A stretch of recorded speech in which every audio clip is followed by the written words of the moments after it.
Hello, everybody. So this is question 14 for chapter 14, which reads, some people believe that all good leadership is spiritual in nature.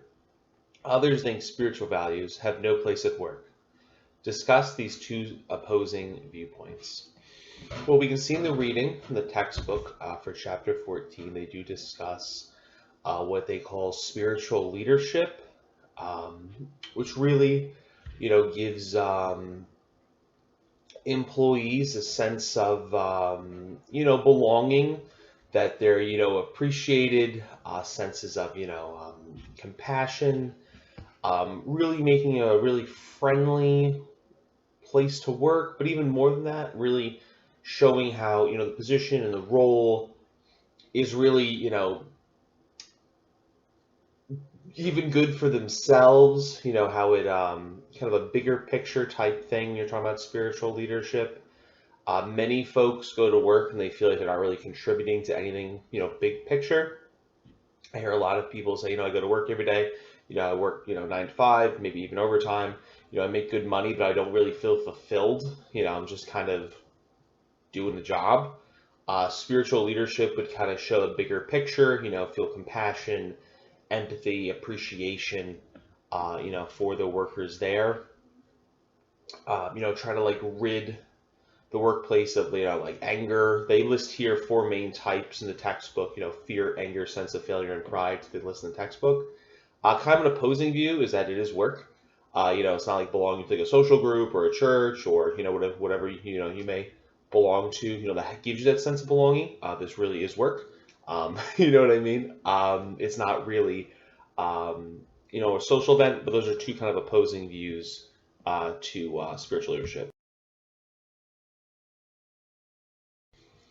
Question 15 for chapter 15 reads, how are Cotter's 8-stage framework for change and the AI method similar? How are they different? Explain. Well, we can see in chapter 15 from the textbook, it does discuss both frameworks there, Cotter's 8-stage as well as the AI, appreciative inquiry, framework for looking at things, framework and method, I should say. If you're looking at Cotter's 8-stage, it's kind of listed out in the textbook under 8 particular, stages. 1 being light a fire for change, 2 being get the right person on board, 3 being paint a compelling picture, 4 being communicate, communicate, communicate, 5 being get rid of obstacles and empower people to act, 8 achieve and celebrate quick wins, 7 keep it moving, and 8 find ways to make the changes stick. The appreciative approach doesn't have those 8 points there, but it does talk about really having a positive mindset in work, besides reflecting on people's maybe stumbling blocks, or someone, let's say someone messes up a sale, right? You're not going to go in there and be like, how'd you do it, why'd you ruin it, type thing.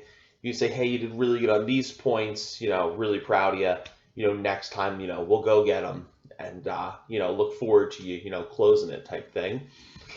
Maybe not so much on the Cotter's 8-stage. They do celebrate short wins, but they want to move on quickly. I think if we're looking at ways that they are different, obviously one is very focused on a very overall positive. I think Cotter's 8-stage, it's not necessarily all positive or nothing. So those are kind of 2 different ways, both beneficial.